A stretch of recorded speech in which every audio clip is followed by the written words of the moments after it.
Hello students, तो आज हम लोग देखने वाले हैं ये जो हमारे पास केमिकल इक्वेशन है इसको कैसे बैलेंस करें। तो फर्स्ट ऑफ ऑल हम लोग सारे ही एलिमेंट्स जो यहाँ पे गिवन है वो सारे लिख लेंगे। फॉर एग्जांपल मैंने लिख लिया है जिंक, हाइड्रोजन, नाइट्रोजन, ऑक्सीजन। अब हम लोग एक टेबल बना लेंगे सो दैट उनके नंबर जो रिएक्टेंट एंड प्रोडक्ट साइड है वो लिख लेंगे। रिएक्टेंट साइड में अगर आप देखो तो जिंक 1 है, कोई नंबर नहीं दिया है, मतलब इसका है कि वे 1 है। प्रोडक्ट साइड भी 1 है। हाइड्रोजन देखो तो रिएक्टेंट साइड 1 है और इनके हमने प्रोडक्ट साइड देखा तो 2 है। अब देखते हैं नाइट्रोजन। नाइट्रोजन हमारे रिएक्टेंट साइड में 1 है एंड प्रोडक्ट साइड में देखो तो आप लोगों को कन्फ्यूजन हो सकता है, तो इसको क्लियरली लिख लेते हैं NO3 और ब्रैकेट के बाहर है 2। ये जो ब्रैकेट के बाहर 2 है ये दोनों के लिए है, N के लिए भी है एंड O के लिए भी है। तो N इंटू 2 और O3 इंटू 2 कर लेंगे, तो N इंटू 2 हुआ हमारा N2 एंड O3 इंटू 2 हुआ हमारा O6। देखो इतना तो आपको क्लियर हो गया होगा कि प्रोडक्ट साइड में 2 है, एक और N है हमारे पास जो है 1, तो दोनों को प्लस करेंगे तो 3 हो जाएगा। इस प्रकार प्रोडक्ट साइड में टोटल 3 हो जाएंगे। नेक्स्ट हमारे पास है ऑक्सीजन, तो हम लोग ऑक्सीजन देख लेते हैं। रिएक्टेंट साइड है 3 और प्रोडक्ट साइड है हमारे पास बहुत सारे प्रोडक्ट साइड, तो प्लस कर लेते हैं एक बार। हाइड्रोजन वाला जो है उसके पास में ऑक्सीजन 1 है, नाइट्रोजन के पास में ऑक्सीजन 2 है और एक और नाइट्रोजन के पास में 3 इंटू 2 यानी 6 है। टोटल हम लोग अगर प्लस करके देखते हैं तो हमारा आंसर आ जाएगा 9। तो प्रोडक्ट हमारा क्या हो जाएगा 9 हो जाएगा। तो चलो लिख लेते हैं 9। अब देखो मैं यहाँ पे क्लियरली रिएक्टेंट एंड प्रोडक्ट को अलग अलग लिख ली हूँ, तो कंफ्यूज मत होना। एंड साइड में आप देख सकते हो नंबर्स को भी लिख ली हूँ। तो चलो बैलेंस करना स्टार्ट करते हैं। तो देखो हमारा zinc reactant and product side equal हो गए, तो कोई भी बैलेंस करने की ज़रूरत नहीं है। तो जिंक पर मैंने टिक मार्क कर दिया है, नो नीड टू बैलेंस। अब देखते हैं हमारा हाइड्रोजन, क्या हाइड्रोजन भी दोनों तरफ बैलेंस्ड है? मुझे तो नहीं लगता कि बैलेंस है, क्योंकि देखो हमारे रिएक्टेंट साइड 1 है एंड प्रोडक्ट साइड 2 है, so we need to balance it. चलो तो एक काम करते हैं, हम रिएक्टेंट साइड में कुछ चेंज कर देते हैं ताकि दोनों में 2-2 हो जाए। देखो रिएक्टेंट साइड 1 है, प्रोडक्ट साइड 2 है, तो क्या रिएक्टेंट साइड में 2 इंटू करने से 2 नहीं हो जाएगा? तो चलो 2 इंटू करके देखते हैं। देखो 2 हो गया। तो अब हमारा रिएक्टेंट एंड प्रोडक्ट इक्वल हो जाएगा जब हम लोग हाइड्रोजन के बगल में 2 रखेंगे। बट वेट, जो हाइड्रोजन नाइट्रेट है वो क्या रिएक्टेंट साइड में टोटल इक्वल होगा? एक बार चेक कर लेते हैं। तो देखो ये जो है इसके हम लोग नंबर लिख लेते हैं, एक एक एलिमेंट का क्या क्या होगा। तो हाइड्रोजन का तो हो जाएगा हमारा 2 और जो ये नाइट्रोजन है इसका भी हो जाएगा 2। ऑक्सीजन जो है इसका हो जाएगा 6, 3 इंटू 2 यानी 6 इंटू करना पड़ेगा आपको, ठीक है। तो 6 हो जाएगा।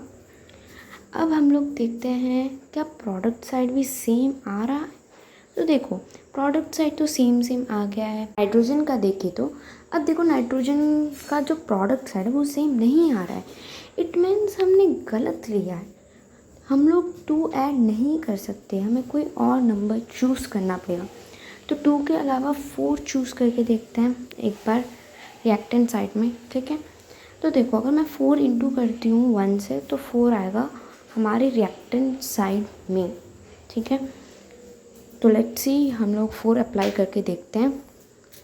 अब हम लोग फिर से जो हमारा ये हाइड्रोजन नाइट्रेट है वो लिख के देखते हैं और एक एक एलिमेंट की नंबर लिख के देख लेते हैं।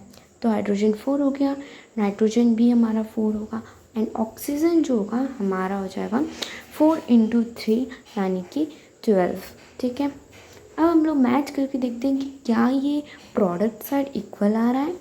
हाइड्रोजन का देखो तो इक्वल आ गया है, नाइट्रोजन का देखो तो इक्वल नहीं आ रहा है एंड ऑक्सीजन भी इक्वल नहीं आ रहा है। तो हम लोग को नाइट्रोजन और ऑक्सीजन को थोड़ा बैलेंस करना पड़ेगा। ये काम हो गया तो आपका इक्वेशन पूरा ही बैलेंस हो जाएगा। तो चलो चेंज कर देते हैं थोड़ा सा, ठीक है। चेंज करने के लिए हम लोग क्या कर सकते हैं, 2 अप्लाई करके देखिए प्रोडक्ट साइड में। चलो यहाँ पे नीचे क्लियरली लिख लेते हैं कि किस किस को कितना नंबर मिल जाएगा। नाइट्रोजन को तो 2 रहेगा ही रहेगा, ऑक्सीजन 4 रहेगा क्योंकि 2 इंटू 2 4 होगा, प्लस और भी तो ऑक्सीजन है ना यहाँ पे, तो उसको भी प्लस करना पड़ेगा। देखो उस तरफ ऑक्सीजन 6 है और एक में 1 है, तो टोटल प्लस करके जब देखेंगे तो 12 आ रहा है। ठीक है, अब नाइट्रोजन का देख लेते हैं, 2 ही हम लोग लिखे हैं और भी है यहाँ पे, तो उसको भी थोड़ा ऐड कर लेते हैं। ठीक है, उस तरफ देखो तो आपका नाइट्रोजन एक और 2 आ जाता है, तो 2 इंटू 2, सॉरी इंटू नहीं करना, प्लस करना है, तो 2 + 2 4 हो जाएगा। तो अब आप देखो कि ये इक्वल हो गया है, आपका reactant and product side equal हो गया है।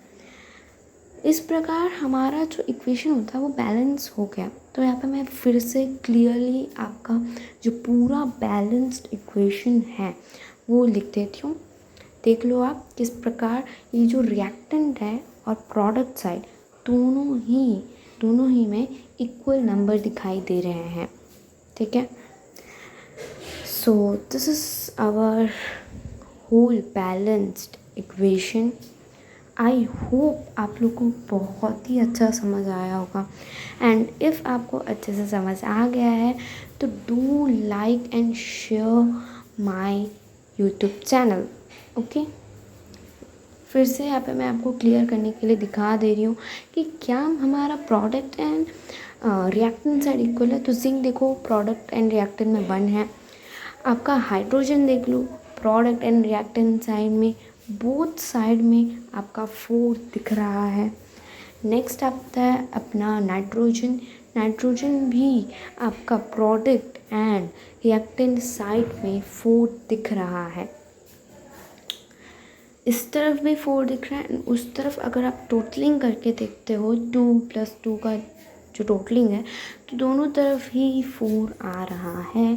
नेक्स्ट देखो ऑक्सीजन रिएक्टेंट साइड और जो प्रोडक्ट साइड है उसमें काउंटिंग करें तो 3 × 2 6, 2 × 2 4 एंड आपका 1 भी बच जाता है। तो देखो टोटल अगर आप प्लस करते हो ना तो आपका 12 ही आएगा, तो ऑक्सीजन 12 हो गया। तो इस प्रकार हमारा जो ये प्यारा सा इक्वेशन है ये हो गया है बैलेंस्ड। ठीक है, अच्छे से आप लोगों को समझ आ गया। लास्ट में मैंने आपको दिखा भी दिया है कि किस प्रकार ये दोनों बैलेंस हो गया है। So thank you so much, thank you. Do subscribe, like and share this video. Thank you so much.